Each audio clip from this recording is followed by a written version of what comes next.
Okay, let me do a double check. Yeah, because it takes a while for the Zoom to really talk to Facebook. Okay, I think we are live. Hold on. Okay, parents, if you're still around, give me a minute. Oh, yes, we are live. Hello, parents. This is Coach John here from Learning Out of the Box, and thanks so much for being here with us. And today, I must say that I have the privilege of having our very special guest, Dr. Petunia Lee, and she is the principal EQ coach at the Collaborations Corner. And today, she's going to share with us how leadership skills help my son get into Cambridge. Hello, Dr. Petunia. Hi.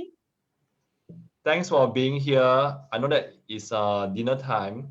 Yeah. Do you cook or you buy the dinner back? Oh, I cook. I made fried rice, so it's downstairs at the moment, and they are all eating whenever they feel like eating. Wow, wow. And I love fried rice. Yeah. And I love the part when my mom actually make fried rice for me and have the sunny side up. Oh, Just yeah. piak. I didn't. I forgot about that part. I should have remembered that. Yeah. Then I put the egg in the fried rice. Okay, never mind. That one can be done very fast one. Yeah. Yeah. So thanks so much for being here. And I know that you are very busy as well. Yeah. So really thank you for coming online to share with us. And it's something that I think you interest all our parents and helping our children to go into um, top schools. Yeah. So okay, so probably before we start, right? Could you share with us just a bit of your backstory, how you became the principal EQ coach at the collaboration set corner? Yeah, anything you like to share lah, so that we can better know get to know you. Yeah, then you can tell us how this has helped you to nurture your son, to guide your son into getting Cambridge, which is I think is a top and the hottest topic in today's session. Yeah. Okay. I started uh years ago. I was a management consultant, so I worked in the area of leadership training for organizations. So in Very those nice. days, it was a big thing for to have leadership competencies, competency development, etc., etc. So when my children started to do badly in school, I quit my job and stayed at home to help them. And very naturally, I think I brought some of my work experience, into my my children's lives lah. I mean you can't I know certain things, so I apply them. So chief of that were two things. One was motivation, and then the other one, of course, was leadership. My son was not very high EQ, so he started off in P1. He in P1 he only had one friend, and then when he got to P3, that one friend left to go to GEP, and Oh, then he okay. had no more friends. So very clearly, my child, had EQ problems, and being a psychologist, I was able then to use what I knew to teach him EQ. I mean, in the beginning, I mean, now you look back and people say, oh yeah, you seem to have it all planned and you know everything and you seem so wise. But it was not that at all. There was a lot of experimentation. There was a lot of grouping around, and all I knew was I had this little boy, poor little kid, had no friend, and so I started teaching him EQ. But you realize that EQ is all about getting along with people. The line between EQ and the line between getting along with people and influencing people to leading people is very blur. So when I started to get him to a point where he was making friends and the whole class was his friend, then very naturally, we would talk about influencing people. And then he started to lead people. He started to organize events, And when he got to Sec 1, he was a very, very seasoned and experienced leader. And then along the way, I discovered that I'm autistic. And then I understood that one of the biggest reasons why I gave my son EQ training was because of the kind of pain I went through in my 20s and 30s. You know, all of us as parents, we always tell ourselves we must give our children what we ourselves lacked. So, you know, if you grew up poor, then you want to give your children all the best material things. So I grew up without anybody teaching me how to get along with people.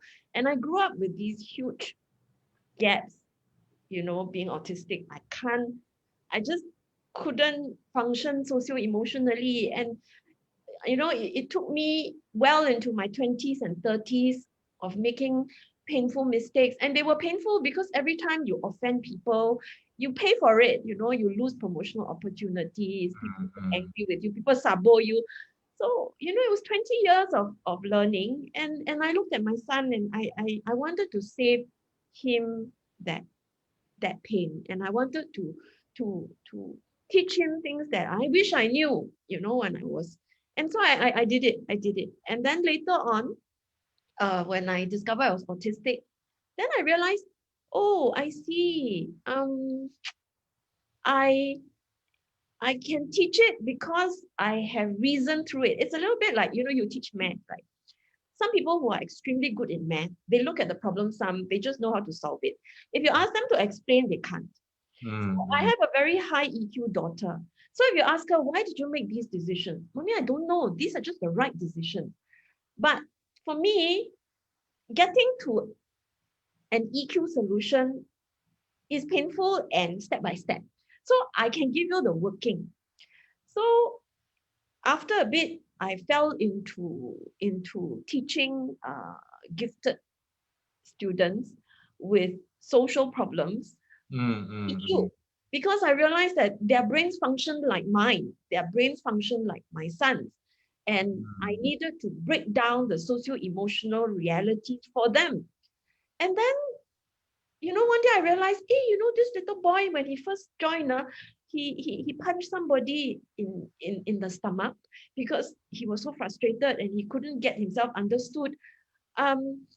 He's now a student leader in his journalism CCA in secondary school.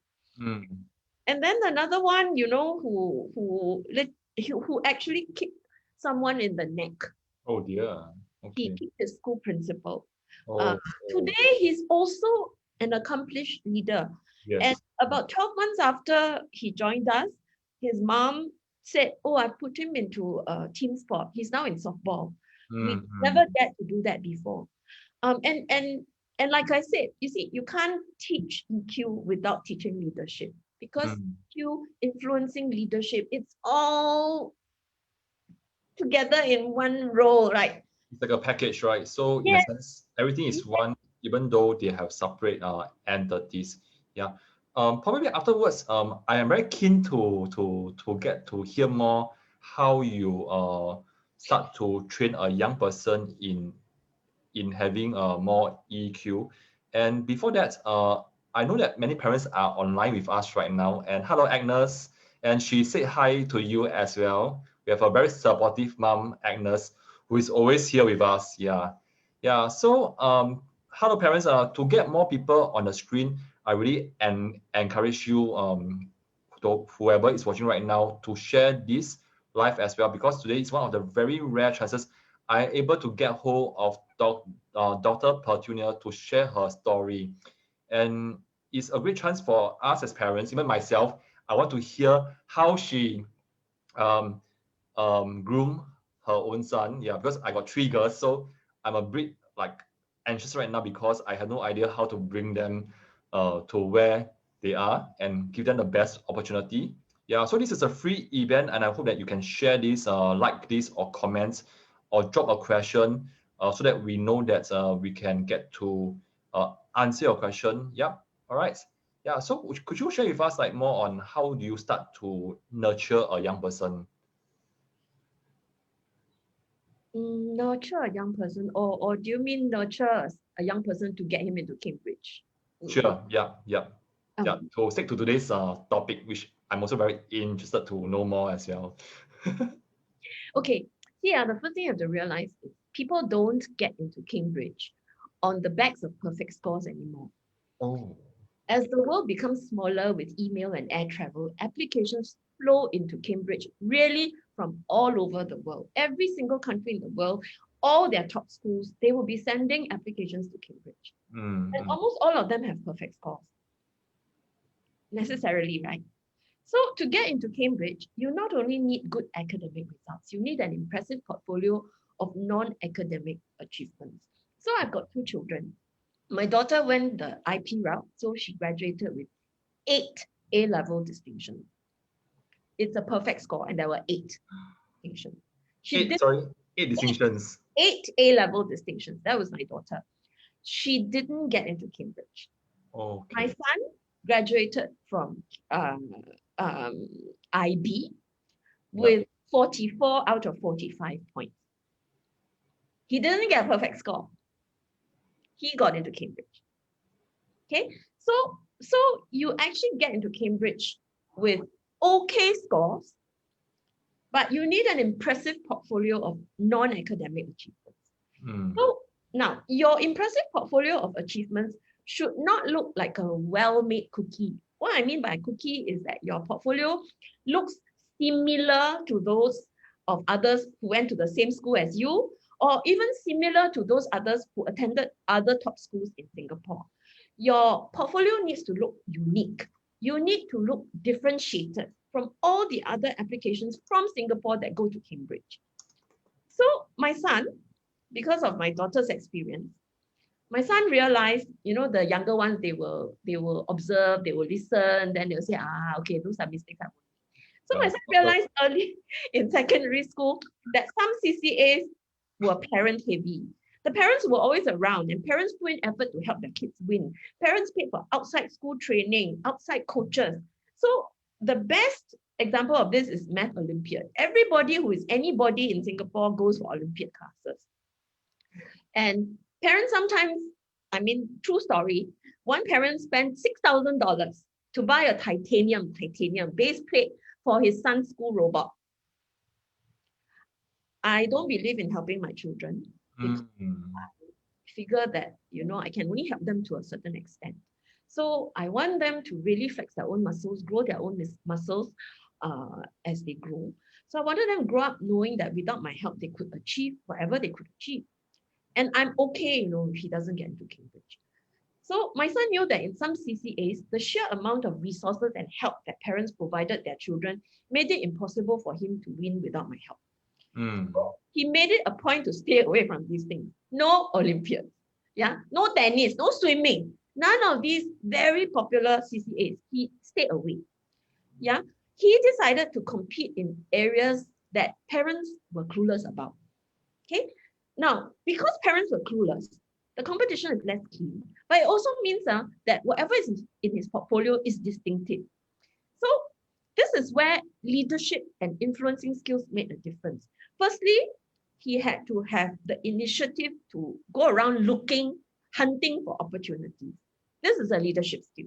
Next, he had to influence his friends to take part with him. This is an influencing skill.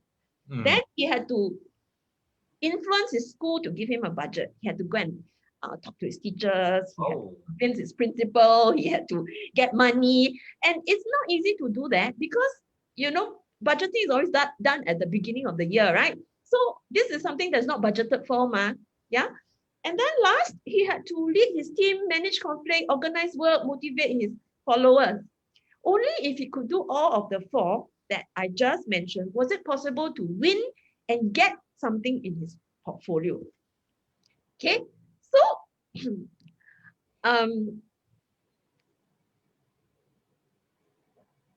like everything in life, some of the things he went for, he won, some he lost. The one constant was that he was always the team lead in secondary school. I'm not talking about formal leadership positions. Yeah, he had those formal leadership positions, but they were not a major contributor to getting into Cambridge. Because every school in Singapore has not just prefects, but also head prefects. Prefects and head prefects are a dime a dozen on the tables of Cambridge recruiters. So I'm actually talking about my son leading in situations with no formal authority at first, only to be picked by peers as the team lead. So let me now explain to you how being a team lead consistently helped him get portfolio opportunities that were distinctive, that no one else in Singapore got, which led him to develop a distinctive portfolio, which made him a desirable candidate for top universities all over the world. Cool. So my son's portfolio was highly distinctive in 3 items. I will only talk about one because otherwise it gets boring. The story is the same for all the other 2. So this particular one was an international robotics competition organized jointly by MIT, Massachusetts Institute of Technology in US, Beida in China, Tsinghua, Zhejiang, Tokyo Tech, Tokyo Denki, and other top universities in Asia. Now, the genesis of this contest, this competition, is that when Asia was coming up as a global power, or when China was coming up as a global power, MIT decided that it needed to grow its global influence. So it started to 打关系, build relationships with all the top engineering universities across Asia. So this is a competition where they bring all the third-year students from all these universities, along with third-year students from MIT, together in a robotics competition. So really, this competition is normally not open to kids in secondary school. Yet, when he was 16, my son was invited to take part, and he came home with a championship. So now, then we work backwards. The reason why he was invited to take part was because he was the team leader for the winning team at the local version of this contest. Okay, so now if you really think about it, all those who went with him to compete, they were all third-year university students. He was the only high school student. So all of Singapore, when he applied for Cambridge last year in 2019, he was the only one with that item in his portfolio. It's very distinctive. Okay, so now let's work backwards. I want to share screen with you. Sure. Yeah, while you're sharing screen, let me just say hi to our new parents who have joined us. And parents, I hope that you're getting value out of this because now our guest is going to share with us the tips and how she actually brought up her child. Yeah, and I can sense there's a lot of initiative and leadership skills that are groomed in a sense of maybe even in the daily life of the family. Yeah. So parents, if you think that this is a useful video, do drop a comment or like the video and share with your friends so that more people or more parents can get to benefit from this sharing by Dr. Petunia on how she has brought her son up and how he got into Cambridge. Yeah. All right. So back to you, Doctor. Okay, let's work backwards now. So we start from the bottom of the screen. What did Cambridge like about his portfolio? It was highly distinctive. There was a very prestigious win that nobody had that year. Why was his portfolio distinctive? It had a prestigious win no one else had. How did he get the opportunity to take part? He was the team lead in the local version of that contest. And how did he get that team lead? He had to have leadership skills. So on hindsight, I mean, when he was small, I didn't have this all planned. At one point, I thought my son was so stupid that he would never get. I was like, okay, please don't get into normal stream. That was all I asked. So him getting into Cambridge is really something that is kind of like a bonus. I really just wanted him to learn EQ, but it just kind of snowballed, and I realized that by Sec 1, he was a very seasoned, experienced, accomplished leader, and he was really literally leading every single project group. He was class chairman. He ended up as shooting captain. he was what else was he? He was vice president of this. He was also head of that. So if I really look back in every team thing that he took part in, he ended up being the leader. It wasn't something I planned, but it was something that I really thank God happened. And it was something that I could trace back to very consistently working on his EQ and influencing skills. At that time, I wasn't working on leadership. Yeah. But now looking back, I encourage parents to work on EQ, on influencing, on leadership. Because when you get to secondary school, the choice opportunities are often given to youth, teens who demonstrate these qualities. So in a nutshell, leadership skills attract opportunities not normally given to others. Okay, I'm going to stop share for the moment. Then I continue. My son had not just one, but 3 such items in his portfolio when applying to Cambridge. Okay, here's a tip. There are 2 ways to be distinctive. You can be distinctive by being top 3 in all the events that every other student, high achieving student participates in. So if you are taking part in Olympiad, you are top 3 in the nation. Good for you. That's distinctive. If you're tennis, you are also ranked top 3. If you're in swimming, also. But it's really hard. It's really, really very competitive sometimes. And I wasn't prepared to invest the kind of hours that other parents invested. I mean, firstly, I have my own life, and I didn't want to pour my life into helping my son achieve. And secondly, I feel that is not good because, I can only help him until he's 18, 20, 21, 22. After that, when he gets into an adult, how to help? So I wanted him to grow the kind of moral fiber, the character, the strength of character, the determination, the muscle, the moral muscle to reach for things on his own and do it on his own. So the other way then for him to be distinctive was to choose different activities. So this year I got to know that that there is one child, I won't say who has a track record as a go-kart driver. And now, even though he's below 18, he's a race car driver. Now, this is a very yummy portfolio for Cambridge to look at, because on that table that year, he's going to probably be the only race car driver that applied. Another thing I can think of, if you can win Junior MasterChef, or if you're World Scrabble champion, these are distinctive, they're different, they're unusual. You know what I mean? So my son was like this. Instead of going for the Olympiads, I can't remember what it's called. It's software. You have to do programming. So they will give you, it's an Olympiad for programming. So he looked at it and he said, nah, I don't want to go. I will go for hackathons. And though in that time, right, parents don't know anything about hackathons. They didn't spend money for coaches to help their children in hackathons and all that. So my son took part in many, many hackathons, and he had a lot of fun. And it wasn't parent heavy. There were no parents involved at all. It was all just students. So he was then able to win at those competitions. In the other competitions with a lot of parent involvement, there's no chance to win, and he knew it, so he avoided. Yeah. So that's the distinctive part, and how leadership actually makes a difference. Yeah, and it sounds like it reminded me of the saying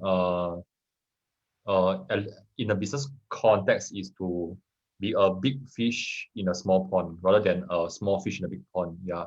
So how I relate to this is very much on to choose the activities that are not so popular.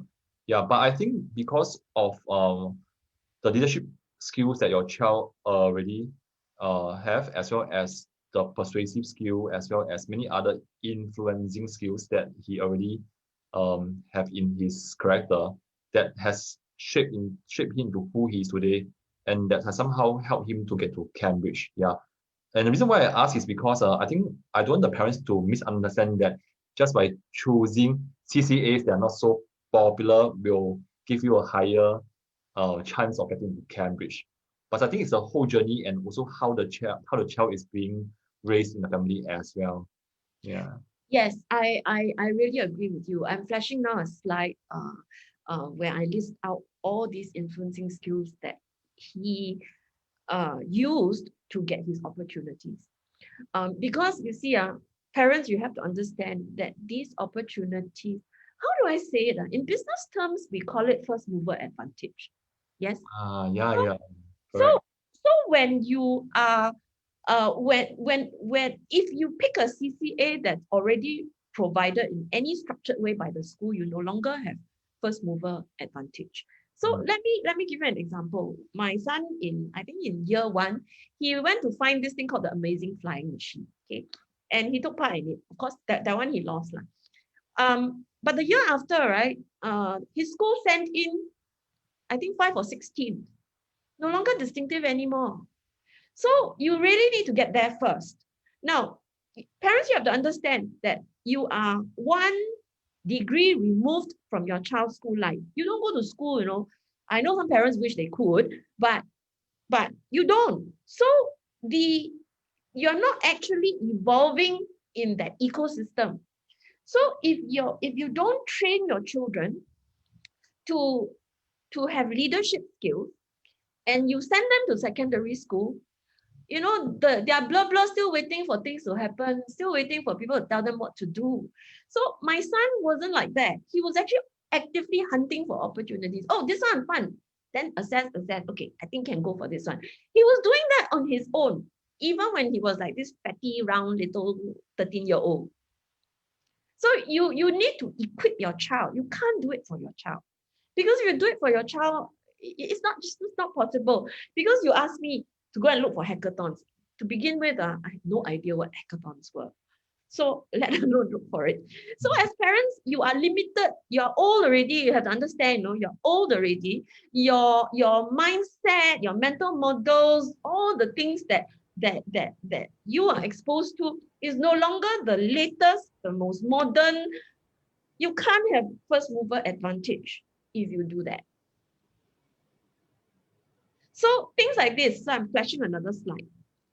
You can either be top 3 in your very common portfolio offerings such as tennis, Olympiads, squash, or you can choose very different portfolio offerings. But all this, right? If I look at race car driver, look at Master Chef, World Scrabble champion. To get there requires passion. So parents, let me just encourage you. Don't go and say, I must have my son go to Cambridge and therefore I must find a distinctive something. I feel that children all come with an innate passion or innate interest. So find that interest. And then it will be distinctive. Because this young man who's a race car driver, he was crazy about go-kart competitions, go-kart driving. And his parents just let him have fun. And then my son, with his robotics and all that, he was crazy about building.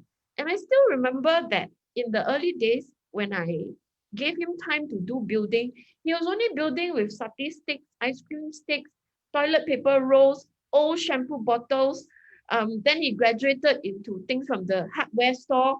And I remember that when I indulged him, that I would say, okay, you have the Saturday afternoon to do all your building. My mother-in-law would come and scold me. My husband will scold me. Oh, PSLE is coming, How come you are letting him waste his time? He should be doing more worksheets. But I looked at my poor son and I said, the education system is already so demanding and he's already doing worksheets from Monday to Friday. So I really just indulged him because he liked it. So parents, just indulge your child's passion. Find out what they like. Don't impose anything because then it becomes hell and it spoils your relationship. getting into Cambridge, then so what? If it's done unhappily. So really, for me, I am sharing this in hindsight. It's not like I had it all planned. My initial motivation for letting my son build machines was really because he loved it, and really because I couldn't bear to have my son do worksheets all day and have no childhood. And I would, when my husband scolded me, when my mother-in-law scolded me, when my friends commented, I would just tell myself, yeah, but at least he has a little bit of joy in his childhood.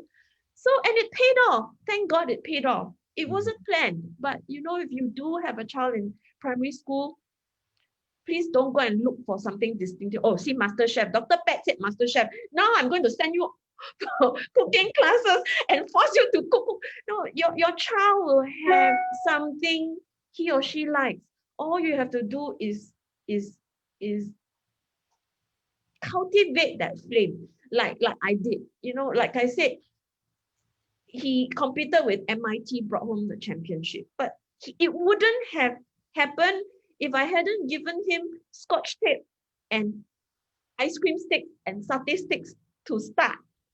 And when I gave him those, MIT was the last thing I was thinking of. Really? Yeah, it sounds like the daily activities that you have with your kids. It reminded me of my middle child. Okay, she doesn't really like to study. Yeah, but when it comes to helping my wife to bake cookies and to cook, you can see her eyes brighten up, and then she'll do the measuring of the liquid, weighing the ingredients and trying to keep the temperature in check. Yeah, which is also somehow maths related. Yeah, so anyhow, I told my wife, hey, we have to cook more for her to do well in maths. Yeah, so this is what we did, and it got her more interested to do maths eventually, and when it suddenly makes sense to her. Yes, and okay, so let me project that story. Your middle child. This is your middle child, right? Yes, my middle child. So your middle child. Let's say you just to indulge her, just to make her happy. Yeah. You allow her to bake, and she how old is she now? P2. Okay, P2. So by P6, she is already a very, very accomplished baker. In secondary school, she starts a shop. Yes, by age 18, 6 years down the road, her shop turned over maybe 500,000. Oh, that one sure get into Cambridge. Get into any Ivy League also can. Papa can stop working already. Papa can stop working already. Yes. So I believe that parents sometimes lose. They see the forest, they forget to see the tree, or is it the other way around? But you are preparing your child for life. So as my kids were growing up, I would get them to start little businesses so that they could learn about P&L, they would learn about customer service, they would learn a lot of other things that is not worksheet related. And it's not structured, it's not in the school experience. Yeah. So you lose the plot really if all your child can do is to excel in worksheets. Because when that time comes and your child hits the workforce, you lose all. It really doesn't matter. I want to maybe talk to you about maybe my daughter at this point. She didn't make it to Cambridge. But so what? Because in terms of EQ, in terms of leadership, she was also very strong. So she went into NUS. She took the Global Merit Scholarship. And at one point, she applied to intern in Israel for 6 months. Now, this internship, 300 people applied. 3 were taken. 1%. Yes. She got the place not because she had the best grade. She got the place because she had the best EQ. The Israeli companies had to do the last round of interviews, and they liked her because she showed initiative. She was sensitive to people. She was considerate. She was kind. She was all these things, and they took her. Okay. Now that's not all. Because of this 6 months in Israel, it was an immense learning experience. She even got more mature because of that. She was in Israel during the war. So, like you Skype her and say, Mommy, I had to go now because there are rockets flying over. I have to go to the bunker to stay safe. Later, I Skype you again. So she was in there for 6 months during the war. Then when she came back, because of this formative experience, she started applying to companies. Yeah. Now, she in typically her other friends need about 6 to 8 months before they find a job. She landed a job 6 months before she graduated. Now, that's not all. The company that she applied to took her as an intern. So we know that across summer and winter, there were 17 interns. Of the 17 interns, there was only one full-time position. It was offered to her. That's EQ, that's leadership. That's how it pays off. And the story doesn't end there. This year, COVID hit. Yes. And when COVID hit, people are losing their jobs. She actually received a job offer at 300K per annum. And she's only 4 years in the workforce. So parents lose the plot if you think worksheets are everything. You really, really have to look at your child as a whole person, because you're not preparing your child for exams. You're preparing your child for life. So yeah, my daughter didn't get into Cambridge, but no loss. My son wants to go to Cambridge. Okay, I have bragging rights and all that. But when he comes out, it still depends on his EQ, his leadership, his influencing. There are plenty of people who graduate from Cambridge who don't do much with their lives, but correct? True. Yeah. Very true. Yeah. Yeah. In the meantime, we have again our very supportive mama Agnes. Yeah, she wants to share with you that Dr. Pat, my son is also like that. He will build planes with satay, slash ice cream sticks, plastic bags, and anything he has. Yeah. And also, we have another mommy, Sue, also another very supportive mom and also hands-on mommy. She said, well said, preparing them for life. Wow. Yeah. So parents, if you're still around, thanks so much for being here. And I know that, yeah, many of you still here. If you like what me and Dr. Pat is doing, sharing with you perspective of life and really helping our children to not just do well in school, but also in the whole life. Do like the video, share the video with your friends, and also drop a comment if you have any questions so we can take it on later. Yeah. Yeah. Okay. I'm very curious. Okay, because my children are still very young. Yeah, and at the same time, I think I really love everything you have shared, and I can resonate with that really. Yeah. At the same time, I think I can also hear some parents may ask, okay, now their children are still young, um, and somehow they still have to do homework, do the worksheets, see for exam. So how do we balance that for the fact that they have still to fulfill school commitment versus we still want them to be a child at home?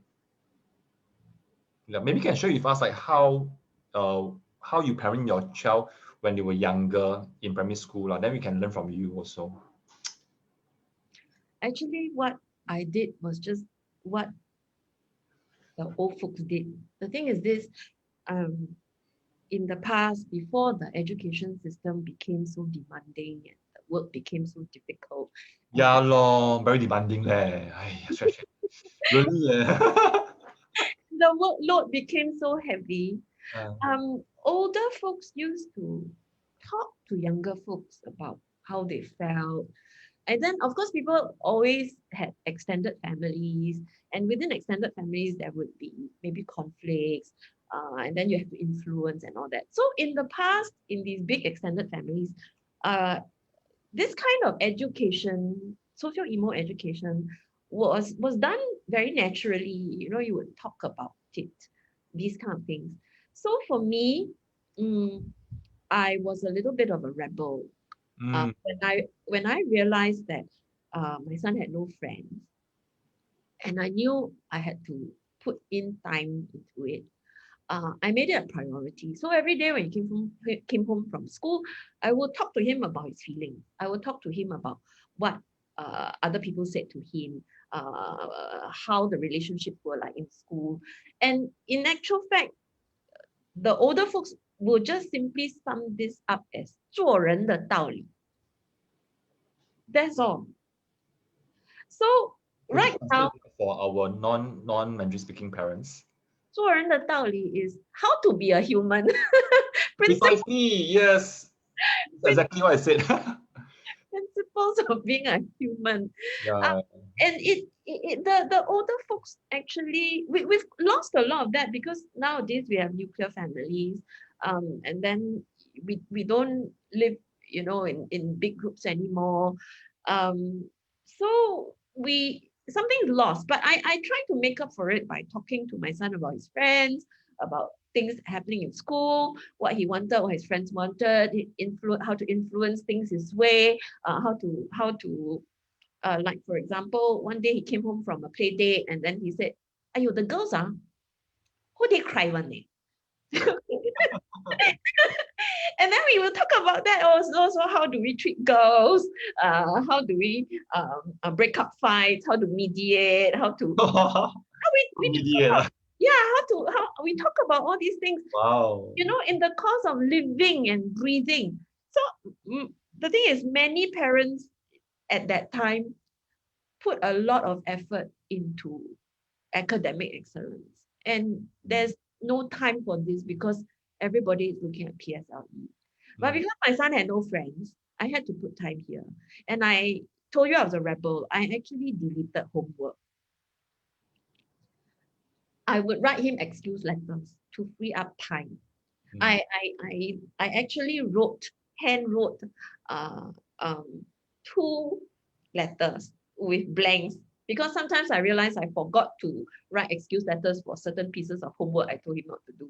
So I actually put in his bag foolscap paper, handwritten, date blank for him to dear blank for him to your teacher's name. My son, blah blah blah blah blah.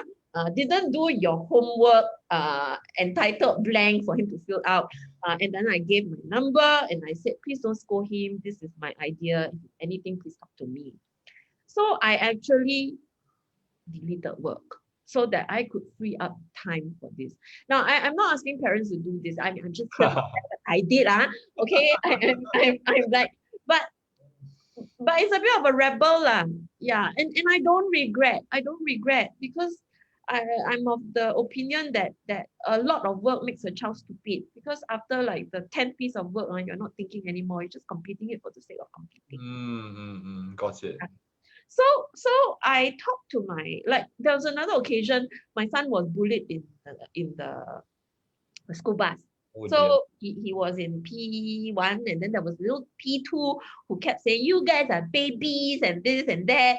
And then he came back because I talked to him so much about emotional things. He came back and said, Mommy, tomorrow I go and punch him? And then I said, oh, no, let's think up another way to handle this. So we all stumped. Then at the dining table, he himself came up with this. He said, the other P1 boy, very lucky. The moment he got into the school bus, he fell asleep. And he heard nothing. So he wasn't angry.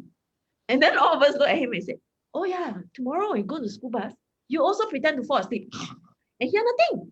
Then he will stop. So we would teach him this kind of ways to get around people, to influence people, to avoid conflict. And it all adds up. Now I run the collaboration corner and I teach EQ. So, there are different people are all different. Okay. So there are parents, a true story, this parent is like, go and beat the hell out of him. So now if your parent like that, send us your child, we will teach him other ways. So in this case, the father was the one who counseled the son, go and beat the hell out of him. And the mother was the one who said, Dr. Pat, I don't want my son to grow up into a thug. I need him to learn more peaceable ways, more effective ways of influencing people other than beat the hell out of him. So uh, send your child to us. I mean, we teach EQ, we teach leadership. If you don't, I mean, if you want to help it along or you don't have confidence, but really, if you do have confidence and you are yourself good with people, all you have to do is talk to your child every day and teach them 做人的道理. How to be a human. Yeah. Yes, I really like what you have just shared, and I think what struck me most is you are always there for your son, yeah, and your daughter. In a sense, every single day, I believe that you make time for them, and when your son needs to talk to you, you are there for them as well. But you are there for him as well, yeah. And I think that from my own experience, also after having interacted with so many parents who came to us for help, they were just saying that time is now like a luxury, and they simply have no time because they are like working very hard for their family. Yeah. So from your own experience, what sort of advice will you give to parents who knows that they need to be there for the kids, and yet they are just being sucked back in by the daily demands of their work and how to manage the house and also to make ends meet? Okay, I don't quite agree with you on a small tiny point. I wasn't just there for my kids. In Oh, the okay. sense that when they needed me, I was there. So when you position it that way, it's like the child look for you and you are available. I was more agentic than that, in the sense that every day I would make it a point to probe and dig. Wow. So it wasn't that he got problem, he come to me. It was that today in the car or on the bus, let's talk about your day.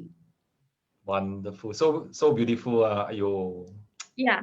So in the beginning, my son, he doesn't, he will always say things like, I did a lot of work.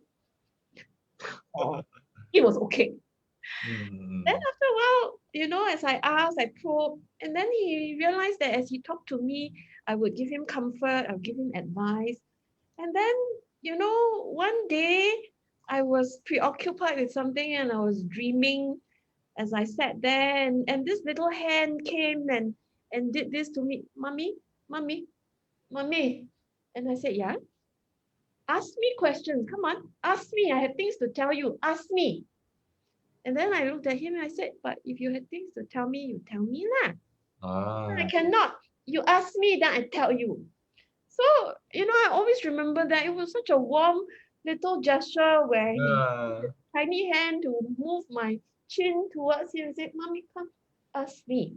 Yeah. So you have to be more agentic than just being there. Yes. Now, the other thing that I remember doing is this. Wow.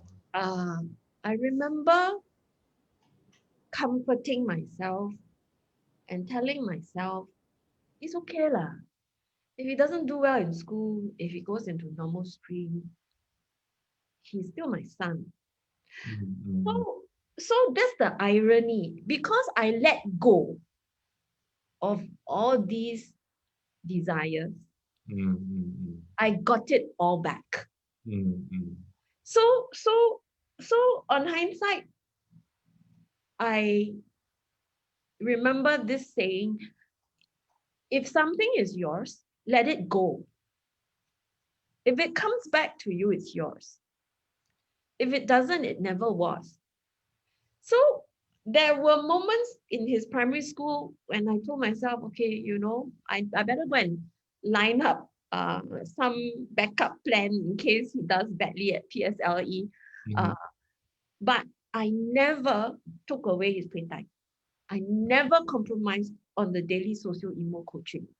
Because in my mind, it was very clear. I don't care what school, I don't care whether Cambridge or not. I need to prepare him for life. Mm. And so what? And the irony is this, because I did all this, right?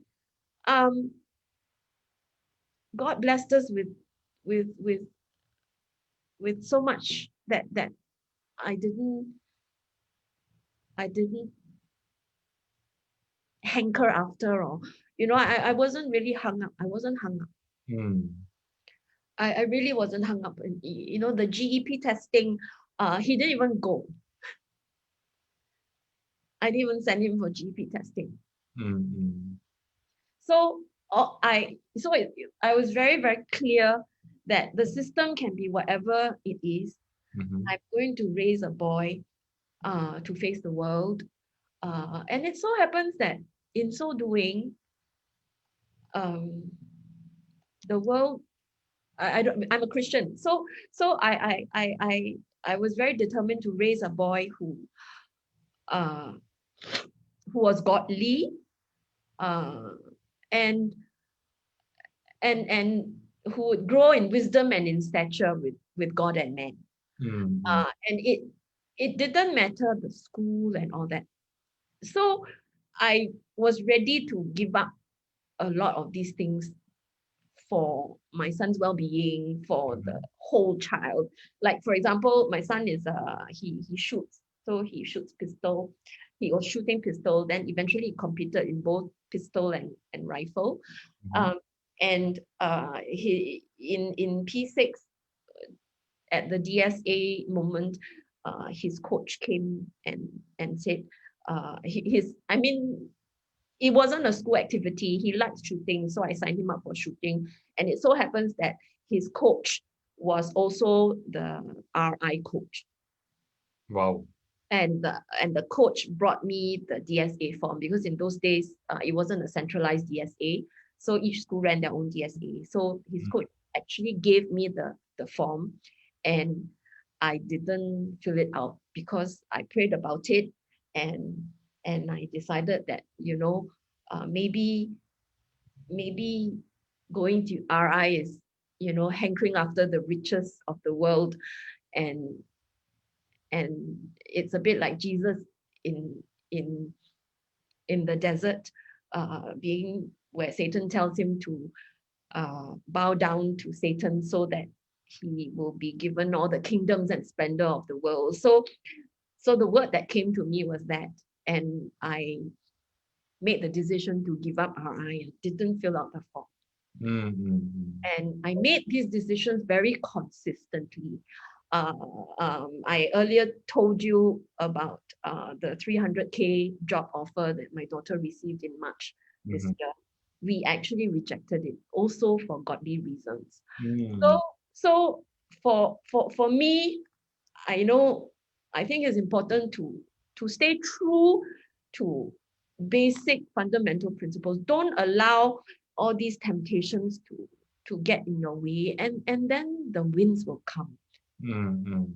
Your child will um, grow up strong in character, grow up wise, grow up, um, and it will come. So let it go. Some of these things, just let it go. Don't be so hung up on top schools, on this, on that. My daughter didn't get into Cambridge, but she's still my daughter, and we're still proud of her. And she's, my son got into Cambridge. Okay, good, go lah. but but then again, we also know that what he will become later in life uh, goes beyond getting into Cambridge. Wonderful sharing. Yeah. I believe that in the past 1 hour, you have shared so many tips that parents can use. And in fact, I think our parents are really enjoying it. And we do have a parent who I think she also wrote down 要先学会做人. Translation, need to first know how to be a human. Yeah, for our parents who don't speak Mandarin. Yeah. So with so many gems that you have shared in the past 1 hour, what would be a key takeaway for parents from our Facebook community? Key takeaway. Yeah, can be anything lah. Anything that that you want to like reinforce or you want us to remember. Love your child before you love his achievement.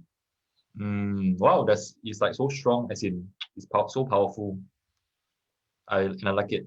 And one more. You know, if you really are serious about EQ and leadership, come to us. Our classrooms have real world work group simulations where behavioral psychologists follow protocols in qualitative data gathering and data analysis, and we will generate learning points for every student every week. Is this your website? I mean, I try to find. Is this the one? Collab-Corner. Yes, Collab Corner. Ah. You can go in there. There are testimonials. There's also a journal where I put in some of the insights, parenting tips, and all that. Yeah, go and have a look. Our method has been trialed. We have good success in actually teaching low EQ children to lead. So if your child has normal EQ, that's no challenge. We have been able to do very difficult things like teach very, very low EQ children to lead. And I know that you have one book, which I actually have the book as well. Is your book still available for sale? The hard copy, no, okay.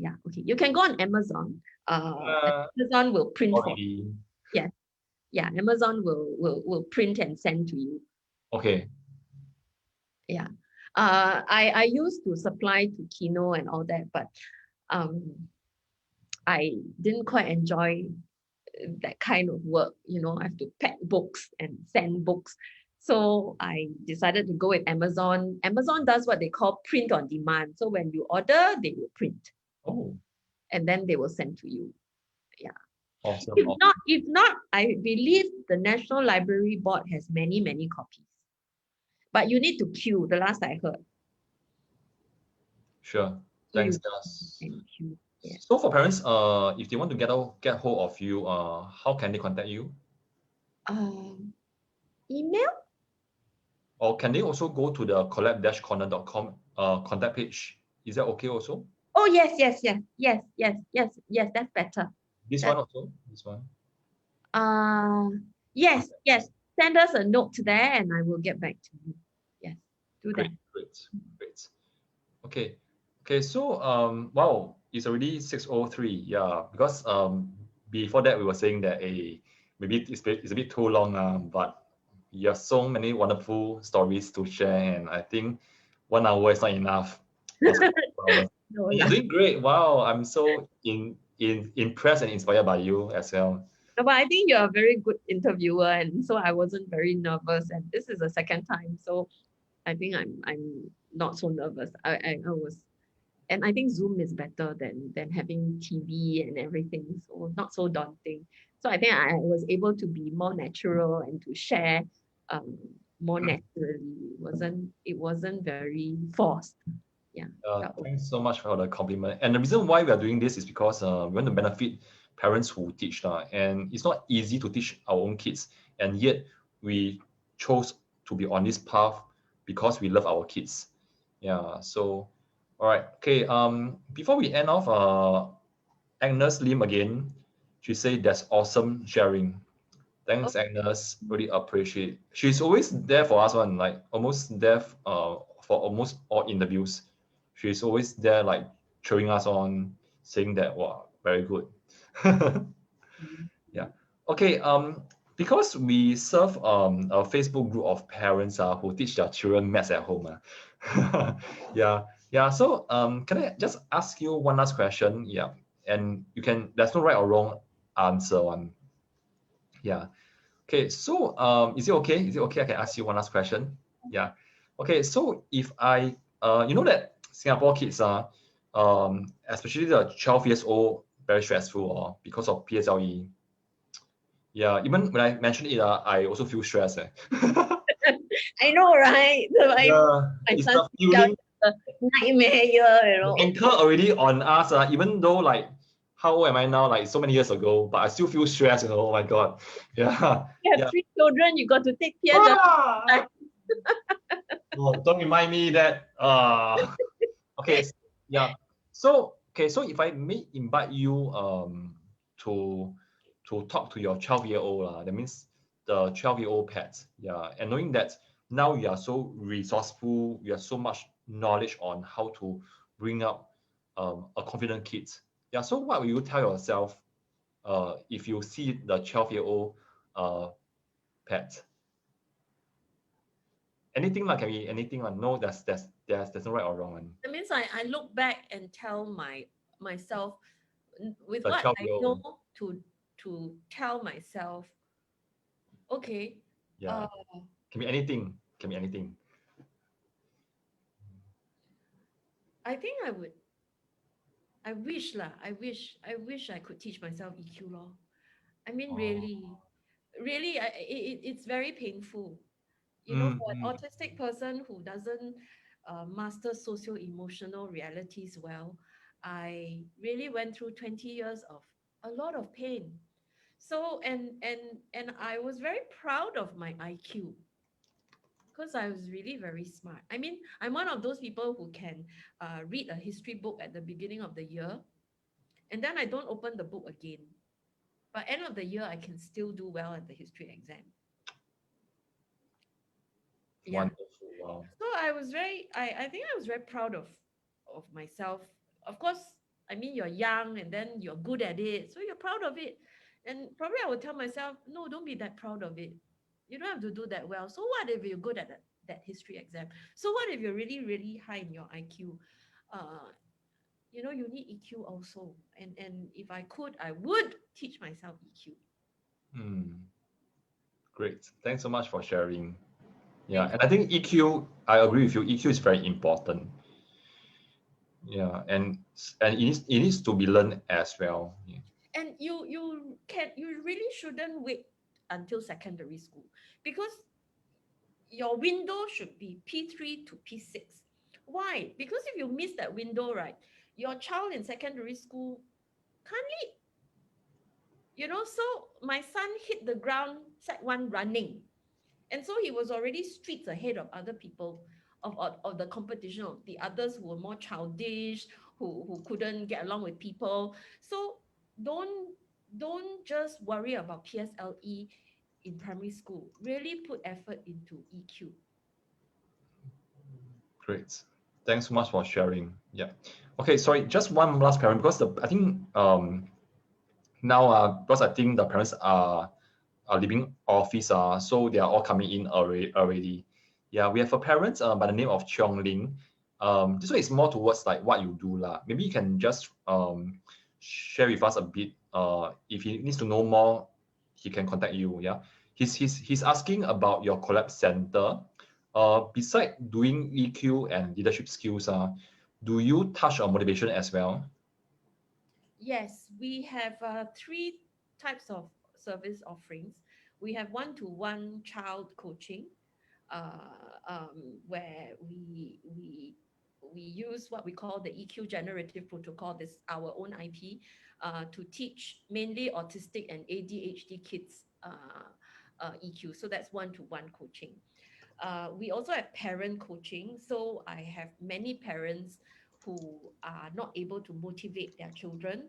So what they do is they send the child to me. I watch them in class, and then Mm-hmm. when I have made enough observations, I will then coach the parent on how to deal with the child. So I will teach the parent to motivate the child.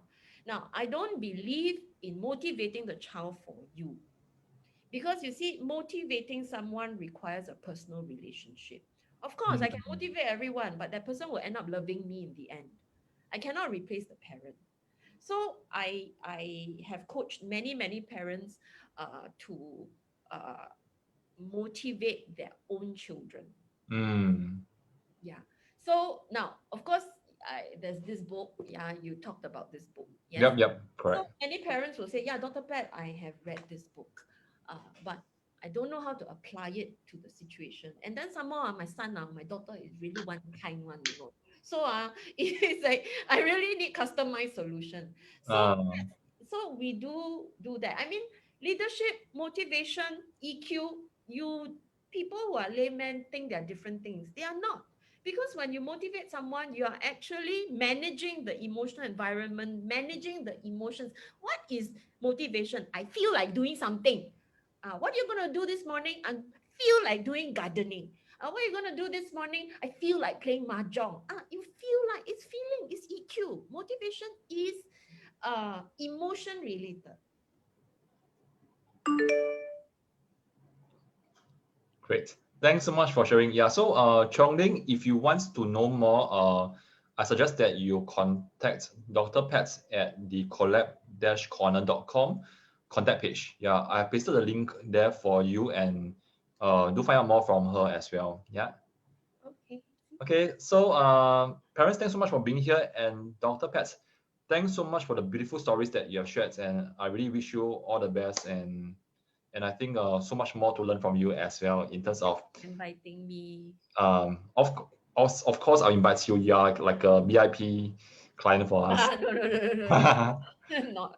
But thanks so much for being so authentic and really sharing everything that you're doing and not holding back at all, so that our parents who teach their children maths can really benefit and can maybe tweak their methods to better suit their own kids and love their kids also, not the grades.